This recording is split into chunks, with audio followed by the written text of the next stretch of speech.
మిత్రులారా, నమస్తే. నేను మీ Prasadamurthy. Welcome to Pramu talks. BJP అధినాయకత్వం, బీజేపీ అతిరథ మహారథులు నరేంద్ర మోడీ, అమిత్ షా లాంటి వాళ్ళు చాలా వివాదాల్లో రోజు రోజుకి చిక్కుకుపోతున్నారు. ఈ వివాదాలు పద్మవ్యూహంలాగా కనిపిస్తున్నాయి. వాటి నుంచి మరి ఎలా బయటపడతారు? ఎందుకంటే బయటపడడం అనేటటువంటిది అభిమన్యుడికి బయటపడడం చేతకాలేదు, కానీ బీజేపీ అతిరథ మహారథులకు వివాదాల్లో చిక్కుకున్న బయటపడేటటువంటి తెలివితేటలు, ఆ నేర్పరితనం అవన్నీ కూడా ఉన్నాయి. వీటి నుంచి కూడా ఏదో రకంగా బయటపడవచ్చు అంటే సరైనటువంటి సమాధానాలు ఇచ్చి, జవాబులు ఇచ్చి, తమ నిజాయితీని నిరూపించుకొని కాదు, గర్జించి అదమాయించి అణిచివేసి ఇట్లాగా ఈ ఈ రకమైనటువంటి చర్యలతో బయటపడవచ్చు. అయితే తాజాగా వారు ఇరుక్కున్నటువంటి వివాదాలు ఏమిటి? చాలా ఉన్నాయి. అంతకుముందు ఆపరేషన్ సింధూర్ దాకా కూడా వెళ్ళవచ్చు. అంతకుముందు ఇంకా చందాలు, దందాలు ఇట్లాంటివి కూడా మనం వెళ్ళవచ్చు. కానీ వాటిని అన్నింటినీ కూడా పక్కన పెట్టి లేటెస్ట్ వివాదాలు ఒక 4-5 ఉన్నాయి. వాటి గురించి మాట్లాడుకుందాము. తాజాగా నిన్ననే 9 గంటలకు అమెరికా ప్రెసిడెంట్ ట్రంప్ మరో 25% టారిఫ్ ఇండియా మీద విధిస్తూ అంతటితో ఆగకుండా నరేంద్ర మోడీ మీద వ్యాఖ్య చేశాడు. టెరిఫిక్ మ్యాన్ అన్నాడు, అదన్నాడు, ఇదన్నాడు.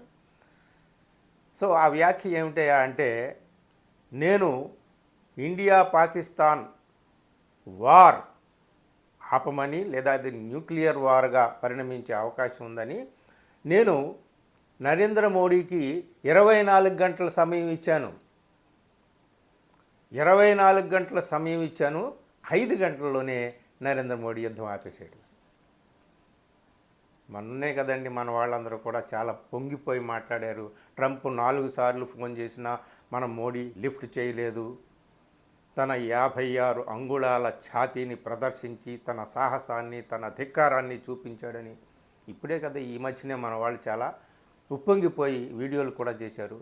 ఇంతలోనే ఇది పోనీ ఆ టారిఫ్ ఎందుకు అదనంగా 7వ తేదీ, ఇదే నెల 7వ తేదీన మొదటి టారిఫ్ 25%, ఇప్పుడు మరో 25% ఏమిటంటే ఫైన్ ఇండియాకి. రష్యా నుంచి మీరు ఆయిల్ దిగుమతి చేస్తున్నారు కాబట్టి, దాన్ని ఆపలేదు కాబట్టి ఇంకో 25% నేను టారిఫ్ విధిస్తున్నానని చెప్పి. సో ఇప్పుడు దీనికి సమాధానం ఏం చెప్పాలి? కాల్ రికార్డ్స్ బయట పెట్టాలి. ట్రంప్ అయినా సరే మాటికి 100 సార్లు చెప్తున్నాడు, నేనే ఆపాను. ఇదిగో నేను ఇన్నిసార్లు. అమెరికా ప్రెసిడెంట్కి అసాధ్యమా? నేను ఫలానా టైంలో మోడీకి ఫోన్ చేశానని చెప్పి ఆ కాల్ రికార్డు, మోడీ రెస్పాన్సు అది బయట పెట్టచ్చు కదా. ఆయన ఒక పెద్ద నాటకం. ఎప్పుడు ఏ అవాకులు చవాకులు పేల్తాడో ట్రంప్ మనకు తెలియదు. అయితే వాడి సంగతి పక్కన పెట్టి, ఏయ్ నోర్మోయ్, నువ్వు నాకెప్పుడు ఫోన్ చేసావు? ఏమిటి మాటలు? 24 గంటలు వార్నింగ్ ఇచ్చావా? నేను 5 గంటల్లో స్పందించానా? ఏం మాట్లాడుతున్నావు? పిచ్చెక్కిందా అని చెప్పి మనం సమాధానం చెప్పొచ్చు కదా. నిమ్మకు నీరెత్తినట్టు మన వాళ్ళు ఉన్నారు. ఇప్పుడు ఇదే మాట పట్టుకొని ఇక అందరూ కూడా ఊరేగుతున్నారు. బీహార్లో ఓటరు అధికార యాత్ర చేస్తున్నాడు కదా రాహుల్ గాంధీ, ఇక నిన్న ఊపేశాడు, దులిపావతలు పాడేశారు. ఇదండి ఈ మీడియాలో మీకు ఏమీ రాదు. మోడీ, షా పాదదాసోహం అయిపోయినటువంటి మీడియా నుంచి మీకేం వార్తలు రావు. ట్రంప్ మాట్లాడాడు, ఇదిగో ఇలా మాట్లాడాడు, చూసుకోండి, ఇది మన ప్రధాని యొక్క వ్యవహారం అని చెప్పేసి ఆయన కూడా దాడి చేశాడు అనమాట. ఇది మరి ట్రంప్ విధిస్తున్నటువంటి టారిఫ్ నుంచి మనం ఎలా బయటపడతాము? మన ఇండియన్ ఎకానమీ మీద, దాని మీద అది చూపించే ప్రభావం ఏంటి? మన ఎగుమతుల మీద, దిగుమతుల మీద అది చూపించే ప్రభావం ఏంటి? ఇవన్నీ కూడా మనం ఎలా బయటపడాలి ఏమిటి అనేది. ఇప్పుడు ఆకులు కాలేక చేతులు పట్టుకున్నట్టుగా ఇప్పుడు స్వదేశీ విధానం, స్వదేశీ వస్తువులు అని మాట్లాడుతున్నారు. ఎప్పుడో మహాత్మా గాంధీ అంతటి వాడు సహాయ నిరాకరణోద్యమంలో స్వదేశీ అని ఆయన చెప్పాడు. కానీ ఇప్పుడు మోడీ మన వస్తువులు మనమే కొనుక్కుందాం, మన వస్తువులు మనమే వేరే వాళ్ళకి అమ్ముకుందాం, ఇట్లాంటి మాటలు మాట్లాడతారు. మరి మన ఆత్మనిర్భర భారతం అనేటటువంటి అతిపెద్ద గొప్ప పదజాలం ఉంది కదా, పద విన్యాసం ఉంది కదా, అదేమైపోయింది? సెల్ఫ్ రిలయంట్ ఇండియా అనేటటువంటిది, ఆత్మనిర్భర భారతం ఏమైపోయింది, మేక్ ఇన్ ఇండియా నినాదం ఏమైపోయింది, ఇవన్నీ నినాదాలుగానే ఉన్నాయా? అలాగంటే అంతకుముందు మరి అన్నాళ్ళు 50 ఏళ్ళు పైన పరిపాలించింది కదా కాంగ్రెస్ అని ఒకళ్ళ మీద ఒకళ్ళు వేలెత్తి చూపించుకోవడమే కానీ, మనతో పాటే మరి అక్కడ అధికారంలోకి వచ్చినటువంటి కమ్యూనిస్ట్ పార్టీ చైనా కానీ, అటు జపాన్ కానీ, వీళ్ళందరూ కూడా ఏ విధంగా ప్రపంచంలో ఎకానమీలో అగ్రస్థానంలోకి వెళ్ళారు, మనం ఎందుకు వెళ్ళలేకపోయాము? మన ఏ స్వార్థ ప్రయోజనాలు మన అభివృద్ధిని అడ్డుకున్నాయి? ఈ రోజున ట్రంప్ లాంటి వాడు బెదిరిస్తే మనం బెదిరిపోయి మనం సమాధానం కూడా చెప్పలేనటువంటి అసహాయ స్థితిలో మనం ఎందుకున్నాం? ఇవన్నీ కూడా వివాదాలే కదా. మరి వీటి నుంచి ఏ విధమైనటువంటి సమాధానం చెప్తారు? ఇప్పుడు నేను మేక్ ఇన్ ఇండియా, ఇప్పుడు స్వదేశీ విధానం, ఇప్పుడు మాట్లాడితే సరికాదు.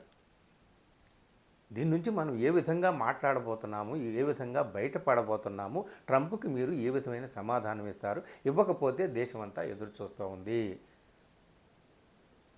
ఆటో మెకానిక్ పని చేసుకునేటటువంటి వాడు కూడా చేతిలో సెల్ పెట్టుకొని చూస్తున్నాడు, దీనికి ఏం సమాధానం చెప్తాడో మోడీ అని చెప్పి. ఇదొకటండి.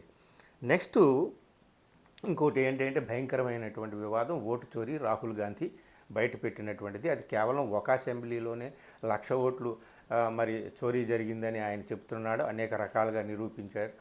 దాని మీద అఫిడవిట్ ఇవ్వు అన్నారే తప్ప మరి ఎటు వెళ్ళినా సరే ఓటు చోర్ అంటే మరి అందరూ కూడా బీహార్లో ఆయన అందరితో ప్రజలతో అనిపిస్తున్నాడు. మోడీ ఓట్ చోర్ హై మోడీ అని చెప్పేసి ఎప్పుడో ఒకప్పుడు రాజీవ్ గాంధీ మీద గలీ మే చోర్ హై రాజీవ్ గాంధీ చోర్ హై అని అన్నట్టు దానికి బదలాగా ఇప్పుడు రాహుల్ గాంధీ మోడీ చోర్ హై అని అందరి చేత అనిపిస్తున్నాడు. మరి ఇన్ని రోజులు, దాదాపు 1 రోజులు అవుతుంది కదా. మరి ఇన్ని రోజులు అయిన తర్వాత వారం రోజులు గడిపిస్తున్నాను, 10 రోజులు గడిపిస్తున్నాను, నువ్వు అఫిడవిట్ ఇవ్వని ఎలక్షన్ కమిషన్ బెదిరించడమే తప్ప రాహుల్ గాంధీ మీద ఎందుకు చర్యలు తీసుకోవడం లేదు? నిజంగా ఆయన చోర్ అని ఆరోపించడం అంటే మామూలు మాట కాదు కదా. ఒక దేశానికి 140 కోట్ల మంది ప్రజలు ఉన్నటువంటి దేశానికి ప్రధానిగా ఉన్నటువంటి వ్యక్తిని చోర్ అని ఆయన అభియోగం ఆరోపిస్తున్నాడు, పబ్లిక్గా చెప్తున్నాడు. మరి ఆయన మీద యాక్షన్ తీసుకోవాలిగా. ఆయన తప్పులైతే, నిజంగా అతను చూపించిన తప్పు అయితే యాక్షన్ తీసుకోవాలిగా, ఎందుకు తీసుకోలేకపోతున్నారు? ఇది ఒక పెద్ద వివాదం. అంతేకాదు అఫిడవిట్ ఎందుకు అడుగుతున్నారు? ఆయన పబ్లిక్గా పవర్ పాయింట్ ప్రజెంటేషన్ ఇచ్చి ఆయన చూపించిన దానికి అఫిడవిట్ ఏంటి? ఆయన చూపించిందంతా తప్పని మీరు చెప్పొచ్చు కదా. నిజంగా మరి ఆయన ఎట్లాగ మాల్ ప్రాక్టీస్ జరిగిందని ఆయన చూపిస్తున్నట్టుగా అనురాగ్ ఠాకూర్ కూడా, బీజేపీ ఎంపీ అనురాగ్ ఠాకూర్, ఆయన కూడా వివాదంలో చిక్కుకున్నాడు. రాహుల్ గాంధీని ఎదుర్కోవడం కోసం రాహుల్ గాంధీ చెప్పినట్టుగా ఆయన కూడా మాల్ ప్రాక్టీస్, ఓటర్ లిస్టులో మాల్ ప్రాక్టీస్ జరిగింది. రాహుల్ గాంధీ కానీ ప్రియాంక గాంధీ కానీ వాళ్ళని లక్షల ఓట్లతో ఎలా గెలుపొందారు, అదంతా తప్పుడు ఓట్లు అని చెప్పాడు. అది మరి ఆయన్ని ఎందుకు అఫిడవిట్ అడగటం లేదు? పెద్ద వివాదం అన్నమాట. జవాబులు రాలేదు, ప్రశ్నలు మాత్రమే మిగిలాయి. ఎప్పుడు కూడా ప్రశ్నలే మిగులుతాయి. ఇదొకటి చాలా పెద్ద వివాదము. ఈ వివాదంలో కూడా ఎలా బయటపడతారు మరి ఈ అతిరథ మహారథులైనటువంటి వాళ్ళు అని చెప్పేసి మనం చూడాలి. మూడోది, వైస్ ప్రెసిడెంట్ ఎలక్షన్ రాబోతుంది కొన్ని రోజుల్లోనే. దానికి ఇండియా కూటమి తరపున జస్టిస్ సుదర్శన్ రెడ్డి ఎంపికయ్యారు. ఆయన 2011లో సాల్వాజుడం మీద ఇచ్చినటువంటి తీర్పు మరొక న్యాయమూర్తితో కలిసి ద్విసభ్య ధర్మాసనంలో ఆయన ఒకడు.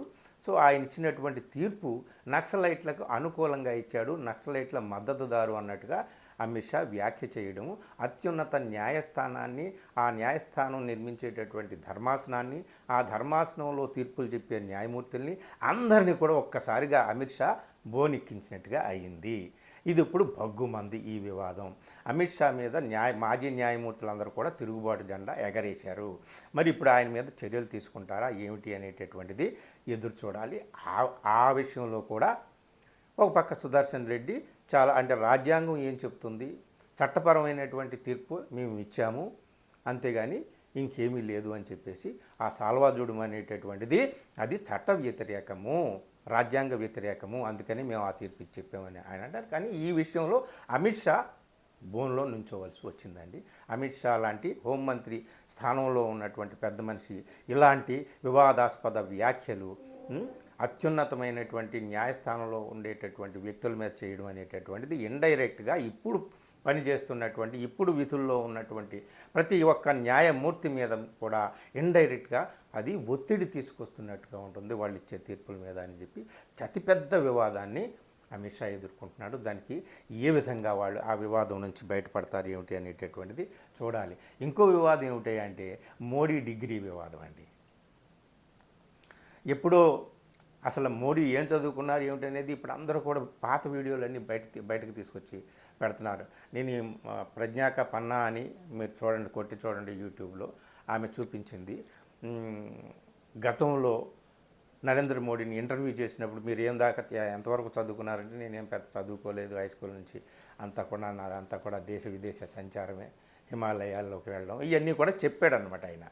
పెద్దగా నేనేం చదువుకోలేదు, ఇక డిగ్రీ అంటే హాయి అని నవ్వుతో తీసి పాడేశాడు. ఎప్పుడు పాత వీడియోలు తీసి బయటకు వస్తున్నాయి. సరే, ఆయనకి డిగ్రీ ఉంది, ఢిల్లీ యూనివర్సిటీ నుంచి డిగ్రీ ఉంది, అలాగే గుజరాత్ విశ్వవిద్యాలయం నుంచి మాస్టర్స్ డిగ్రీ ఉంది అని చెప్పి ఆయనకు వచ్చినటువంటి డిగ్రీ వివాదం మీద అమిత్ షా ఒకసారి ఆయన సర్టిఫికెట్లని ప్రదర్శించాడు ప్రెస్ కాన్ఫరెన్స్ పెట్టి. ఇదిగో ఇది డిగ్రీ సర్టిఫికెట్, ఢిల్లీ యూనివర్సిటీ నుంచి వచ్చింది, ఇది గుజరాత్ యూనివర్సిటీ నుంచి వచ్చింది, ఇది మాస్టర్స్ డిగ్రీ పొలిటికల్ సైన్స్లో వచ్చింది. ఇది డిగ్రీ ఎప్పుడు 1973లో ఢిల్లీ యూనివర్సిటీ నుంచి ఆయనకి డిగ్రీ వచ్చిందని, 83లో గుజరాత్ మహావిశ్వవిద్యాలయం నుంచి పోస్ట్ గ్రాడ్యుయేట్ డిగ్రీ వచ్చిందని 2 సర్టిఫికెట్లు చూపించాడు ఆయన. అసలు ఒక ప్రధానమంత్రి డిగ్రీ చూపించడం అనేటటువంటి దురదృష్టకరమైన పరిస్థితి రావడం, సిగ్గు చేయటం అని చెప్పి పాపం ఆయన బాధపడ్డాడు అమిత్ షా అప్పట్లో. ఇది 2016కి ముందు. సరే, అక్కడ ఆయన చూపించడం అనేటటువంటిది చాలా పెద్ద తప్పు చేసామని చెప్పి వాళ్ళు ఇప్పుడు అనుకున్నారు. ఎందుకంటే ఆయన చూపించినటువంటి సర్టిఫికెట్స్ కరెక్టా కాదా అనేది పెద్ద వివాదం చెలరేగింది. దాని మీద ఆర్టీఐ యాక్టివిస్ట్ కోర్టుకు వెళ్ళాడు. కోర్టుకు వెళ్ళి ఏం చెప్తున్నాడు అంటే, ఇప్పుడు 1978లో మీరు ఢిల్లీలో డిగ్రీ తీసుకున్నారని చెప్తున్నారు కదా, ఆ సర్టిఫికెట్ ప్రింట్ చేసిందేమో కంప్యూటరైజ్డ్ సర్టిఫికెట్. అప్పటికేమో అందరికీ కూడా చేతి రాతతో సర్టిఫికెట్స్ ఇచ్చేవారనమాట. సో ఇది ఇలాగ ఉంది. మీరు అదే టైములో అక్కడ డిగ్రీ చేసినటువంటి వాళ్ళు, 73లో డిగ్రీ చేసినటువంటి వాళ్ళ సర్టిఫికెట్స్ అన్నిటినీ కూడా బయట పెట్టండి, అప్పుడు వాటితో మేము దీన్ని పరిశీలిస్తాము నరేంద్ర మోడీ గారి డిగ్రీని అని చెప్పి కొందరు హైకోర్టుకు వెళ్తే హైకోర్టు ఆ ఢిల్లీ యూనివర్సిటీకి చెప్పింది, మీరు ఇవ్వండి, చూపించండి, పబ్లిక్ డొమైన్లో పెట్టండి అని చెప్పి.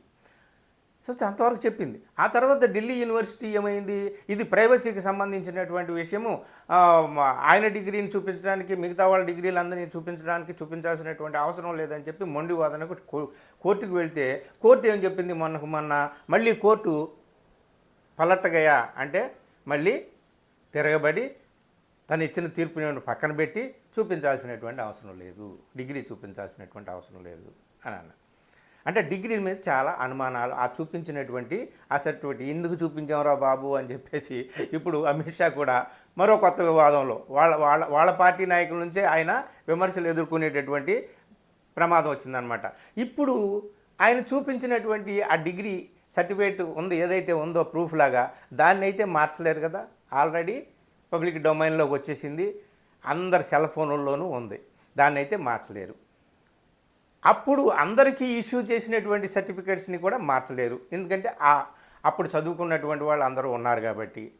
ఇది పెద్ద వివాదం అవుతుంది అని చెప్పేసి వాళ్ళు ఢిల్లీ యూనివర్సిటీ వాళ్ళు మేము చూపించము, ఇది కరెక్ట్ కాదు అని చెప్పేసి మొండికేశారు. దానికి కోర్టు కూడా మరి ఏమైందో కోర్టు కూడా వత్తాసు పలికినట్టుగా అయింది. ఇప్పుడు ఒక పెద్ద వివాదం అయిపోయింది. ప్రధాని నరేంద్ర మోడీ డిగ్రీ అనేటటువంటిది అదొక పెద్ద వివాదం అయిపోయింది.